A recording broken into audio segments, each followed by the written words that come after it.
Oke, balik lagi di YouTube Man City Room. Kali ini kita bakal ngebahas pertandingan hari Minggu nanti, yaitu Arsenal melawan City di lanjutan laga Premier League. Tapi sebelumnya jangan lupa subscribe Man City Room di YouTube dan follow semua sosial medianya.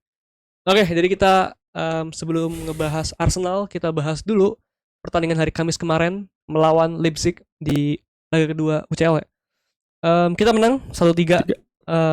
Puncak klasemen lagi. Betul, main bagus. Tapi kita ngebahas dari awal aja nih. Pep mainin Bernardo Silva ya. Bernardo akhirnya balik lagi setelah cedera.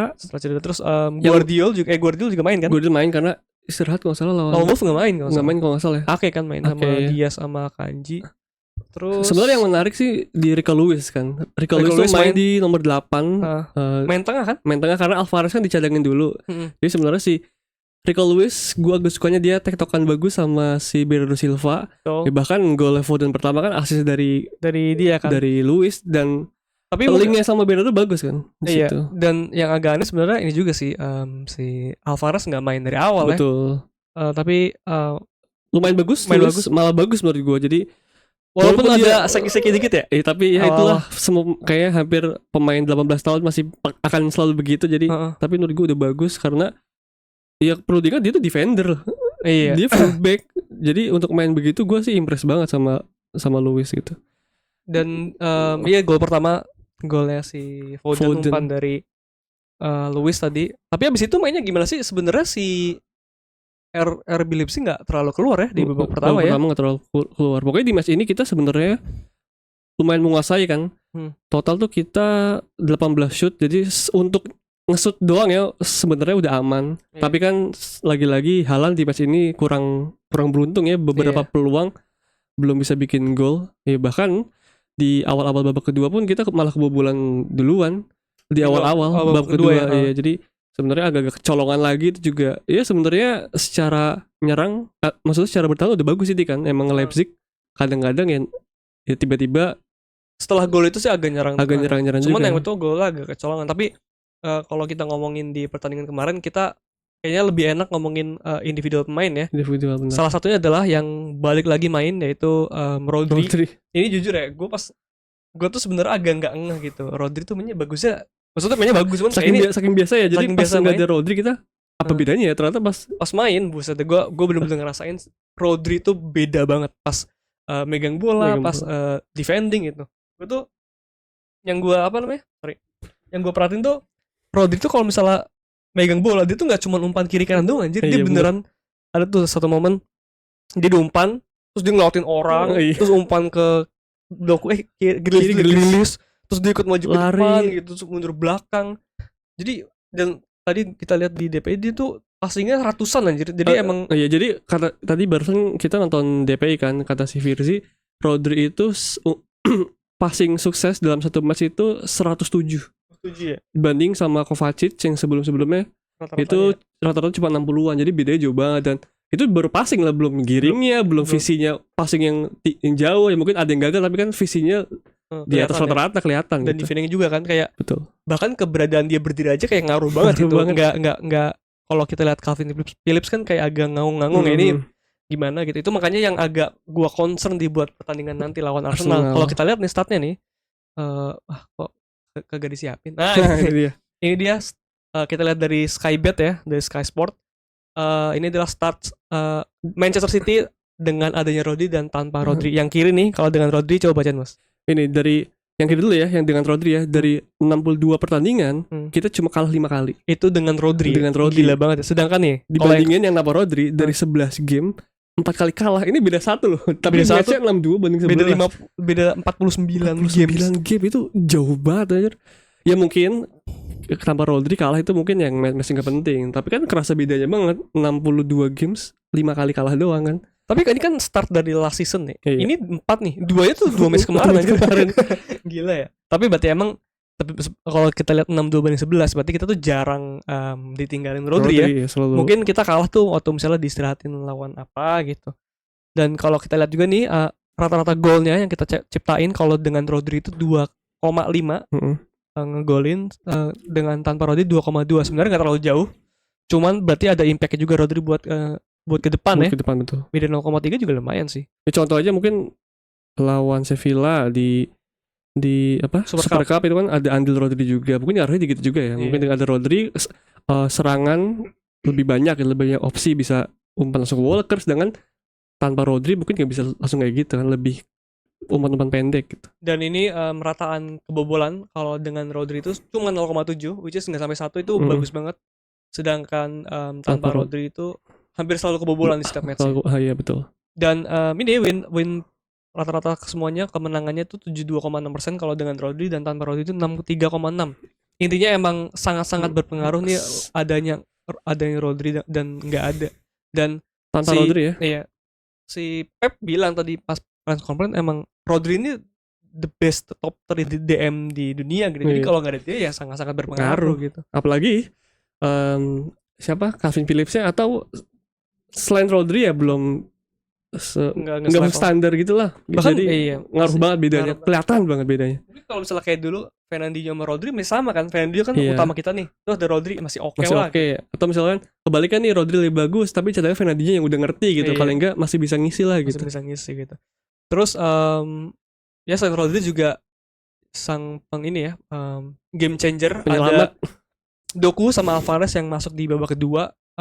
Pas Alvarez masuk, gue inget tuh langsung dia tuh bikin make run ke kiri, diumpan sama siapa gue lupa, tapi umpannya masih ditangkap ya. Itu intinya kalau si Alvarez masuk langsung ini aja ya, langsung ada pembeda banget, langsung pembeda. Dan Doku juga ini sih kelihatan ada bedanya sih, karena mungkin gue lihat si Grealish mungkin belum balik ke top performanya karena habis cedera, tapi pas ada Doku main gue langsung angin seger nih, ini main udah langsung nusuk langsung banyak serangan. Kita kan sering lihat Doku one on one gitu. Jadi selain Alvarez, Doku juga ngaruh banget ya. Walaupun waktu lawan Wolf kan emang kita tuh ngerasain kita tuh Doku sentris banget kan. Walaupun abis itu Doku nggak bisa ngelakuin apa-apa, cuman kayak lari-lari aja gitu. Tapi ya paling nggak enak banget sih punya Doku. Jadi kita punya dua sayap yang oke gitu. Kalau kita lagi butuh control the game, mungkin kita Grealish. Kalau kita butuh gol, kita langsung masukin Doku sih. Iya, kayak contoh ya gol Alvarez itu kan diawali dari Doku kan di kiri, dia gocek-gocek narik 3 orang, langsung dia ngoper ke Alvarez, langsung di shoot ya. Walaupun shootnya Alvarez emang bagus banget, tapi ya diawali dari gerakan Doku ya, yang jadi mengecoh, maksudnya fokus back lawan jadi ke Doku dulu gitu, akhirnya ke Alvarez. Jadi kita menang 3-1. Man of the match-nya kalau di Chelsea Phil Foden ya, which is oke juga sih. Cuman mungkin Alvarez nggak man of the match karena main sebentar di air-air doang ya. Tapi menurut gue itu kemenangan yang sangat nyaman. Sebenarnya pas 1-1 dan itu kan kita golin menit akhir ya. Itu sebenarnya gue tuh agak tenang karena mainnya oke. Dia tinggal nunggu gol aja. Tapi kalau untuk kebobolan langsung habis sama kayak lawan Wolves. Jadi sebenarnya harusnya kita langsung kill the game lebih cepet ya. Langsung lebih cepet aja, tapi ya itulah, kita menang karena mungkin ada Rodri, itu ngaruh banget ya. Dan sebenarnya model bagus juga ya untuk lawan Arsenal karena akhirnya butuh menang. Nah tapi kita langsung move on aja nih ke pertandingan melawan Arsenal di game week 8 Premier League. Game week 8 ya. Game jadi kita peringkat 1 ya masih ya. Peringkat 2 tuh Arsenal sama peringkat 2 itu Tottenham Hotspur. Peringkat 3 Arsenal ya. Mau mulai dari mana nih ngomong Arsenal? Kayaknya mungkin kita milih ini dulu deh, starting line up deh. Betul. Menurut gue yang harus diomongin cuma beberapa ya. Salah satunya adalah gue mau ngomongin left back. Ake itu selalu bagus lawan Saka kan. Walaupun kita tahu Saka masih diragukan main. Sebenarnya kita kira bakal nggak main ya. Tapi beberapa waktu lalu si Arteta bilang masih diragukan, masih bisa ternyata, masih ada chance buat main gitu. Main ternyata. Jadi ya gue udah lega malah kagak jadi dah. Nah terus maksud gue sih lebih milih di left back itu Guardiol. Karena lagi bagus-bagusnya juga kan sekarang. Lagi bagus, terus kemarin tuh lawan Leipzig bagus banget mainnya, bisa giring ke depan. Iya benar. Terus umpannya bagus, sedangkan Ake pas lawan Neto tuh bener-bener beberapa kali dilewatin gitu. Itu yang gue bikin concern gitu. Tapi menurut Mas gimana? Ya bener, menurut gue karena si Guardiol mainnya lagi bagus, ya Guardiol dulu aja. Kayak saat ini sih yang lagi bagus mainin dulu aja. Iya benar. Ntar kalau di lapangan gimana ya bisa dipertimbangkan lagi, tapi menurut gua untuk back kiri sih saat ini kayaknya tetap Guardiol dulu gitu. Iya. Dan sebenarnya yang gua agak bingung nih di depan sih. Di depan apa? Di depan City, jadi itu kan kemarin itu Bernardo main. Oke, Foden main juga. Tapi yang yang cadangin itu Alvarez. Dan menurut gue lawan Arsenal itu Alvarez harus main. Tapi nah sisanya nih mending Bernardo atau mending Foden gitu. Nah sebenarnya ini semua menurut gue itu bagus semua ya. Haaland tuh harus main. Haaland walaupun gak golin di 3 pertandingan terakhir, tapi harus main itu karena main, ya. Buat nge-attrack back. Dan ya Haaland siapa tahu ntar golin. Jadi kayak chance kepercayaan fan City terhadap Haaland masih tinggi gitu. Jadi kalau nggak masukin mah itu pasti, kalau nggak dimasukin Alvarez pasti juga bingung tuh. Karena Alvarez tuh mungkin dapat banyak space gara-gara Haaland ada di situ aja gitu. Dan Haaland dapat banyak peluang kok, bukan yang semati itu. Dan tadi yang gue bilang balik lagi ke Foden dan Bernardo, ya menurut gue depan tetap Haaland dan Alvarez, terus di kanan Foden menurut gue, dan Bernardo agak ke belakang nggak apa-apa menurut gue. Nah itu sebenarnya Bernardo emang cocok banget di DM ya, di CM lah buat gantiin Kovacic atau enggak Nunes. Nah masalahnya kan gue kira si siapa namanya John Stones bakal main, tapi ternyata Pep udah ngekonfirmasi dia nggak bakal main lawan Arsenal. Itu gue pas tadi baca anjir, gue kira bakal comeback di match ini. Nah kalau gini gue makin bingung nih. Padahal kalau misalnya ada John Stones main di DM tuh sama Bernardo oke tuh sebenarnya. Atau enggak sih, mungkin sebenarnya kalau gitu John Stones jadi back kan, tetap maju ke depan gitu kan. Kalau di cuman gue bingung nih. Nah menurut lo gimana? Apakah siapa namanya? Rico Lewis yang kemarin main bagus wajib main lagi, atau kita mainin Bernardo Silva dan DM lainnya? Menurut gue untuk CM udah pasti Bernardo. Nah menurut gue Rico Lewis mungkin bagus ya, karena kemarin juga bagus kan main lawan Leipzig. Tapi ini masalah lawan Arsenal, dan ibaratnya kita harus menang gitu. Jangan sampai kalah lah gitu. Tapi menurut gue Pep sih akan mainin entah Kovacic atau Nunes sih menurut gue ya.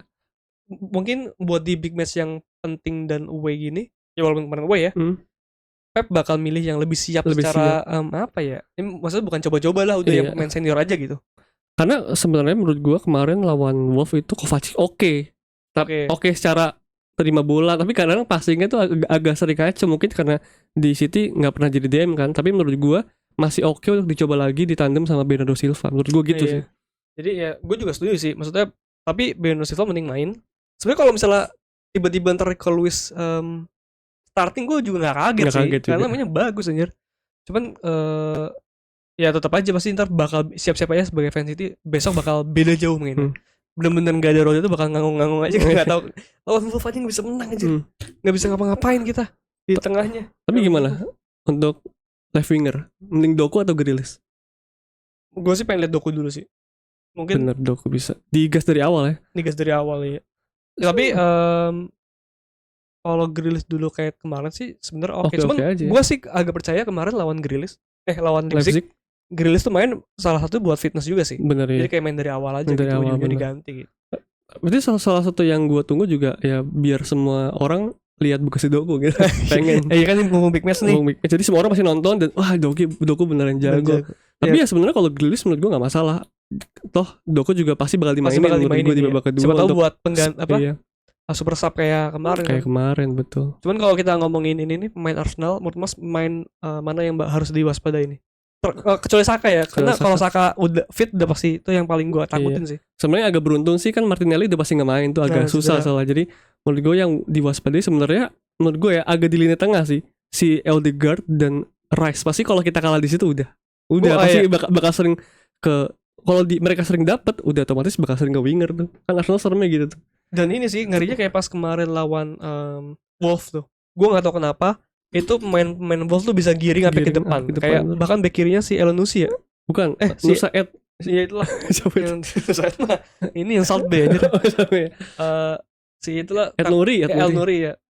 Takutnya kayak Rice kan giring bola bagus banget ya. Sampai kalau sampai ke depan terus udah ngeri banget. Makanya ini bakal pertandingan yang jujur awalnya gua kira kita bakal jauh kalah. Karena kita kalah lawan Wolves, kalah lawan Newcastle, dan Arsenal lagi bagus. Tapi Arsenal malah kalah juga lawan Lens. Dan gue nonton lawan Lens Arsenal. Menurut gue Arsenal tuh gimana ya? Gak tahu kenapa sering diserang aja gitu. Gue gak tahu. Gak bisa celah gitu ya? Iya, sering ada celah kayak Lens tuh mainnya ngotot banget. Jadi kayak tiba-tiba maju terus main Lens. Tapi gue gak tahu. Gue gak terlalu martin. Gue cuma pengen lihat Arsenal kalah, dan ya beneran kalah. Tapi menurut Mas gimana ntar pertandingan? Maksudnya hasilnya gimana? Ya pokoknya kalau misal Saka fix main, menurut gue udah Arsenal bakal kekurangan kreativitas pas nyerang ya. Iya. Makanya tinggal kitanya aja yang penting jangan buang peluang dulu. Dan menurut gua kalau misalkan Alvarez dan Haaland main, menurut gua ya itu jadi pokoknya kita akan bergantung ke mereka aja gitu loh untuk golin cepat, karena di tengah ya gua nggak yakin kalau tanpa Rodri pasti nggak akan sebagus dengan Rodri. Jadi ya gua akan lihat di penyelesaian akhir City aja sih bakal gimana gitu. Dan Pep bilang, nggak Pep juga sih, gue juga mau bilang bedanya ini match sama lawan Wolf tuh dari menit pertama bertahan. Ini kata Pep itu. Jadi mungkin pasti beda. Kita nggak bakal maksudnya nggak bakal kesulitan kayak kemarin lah di depannya gitu. Paling nggak ada ruang lah ya. Betul. Dan terus ya ini lawan Arsenal kita udah beberapa match kita. Jadi di era Pep Guardiola di Premier League dari 14 pertandingan City itu menang 13, imbang sekali. Nggak pernah kalah di Premier League di era Pep Guardiola. Jadi menurut gue itu yang buat kita akan lebih pede, paling nggak tenang lah sebagai sisi dari cara mainnya gitu. Jadi menurut gue start itu ya lumayan nolong sih untuk City di match nanti. Tadi kita terakhir tuh nggak pernah menang tuh sama sekali ya, seri ya. Seri itu 2-2 di Emirates waktu musim pertama Pep Guardiola yang golin Sané sama atau Aguero, siapa lupa, kayak Aguero sendulan deh, lupa pokoknya yang gue inget warna coklat bajunya deh. Iya. Oke, jadi menurut gue sih menurut gue harus menang dan kayaknya menang. Cuman kayak gara-gara kemarin lawan Leipzig gue lebih pede sih daripada lawan Wolves kemarin. Tapi, karena ada Rodri. Jadi semoga kita nggak kalah lagi, karena terakhir kali kita kalah back to back di Premier League tuh musim 2018. Itu pas kita juara juga sih. Oh itu kayaknya pas lawan ini Leicester sama Newcastle nggak sih? Yang musim 18-19. Lupa kayaknya. Oke, itu aja. Jadi semoga berita baik dan terus pertahankan puncak klasemen. Iya. Jadi makasih yang udah nonton. Sampai bertemu di live nanti hari Minggu jam 10:30. Bye. Jangan lupa di subscribe dan di like videonya.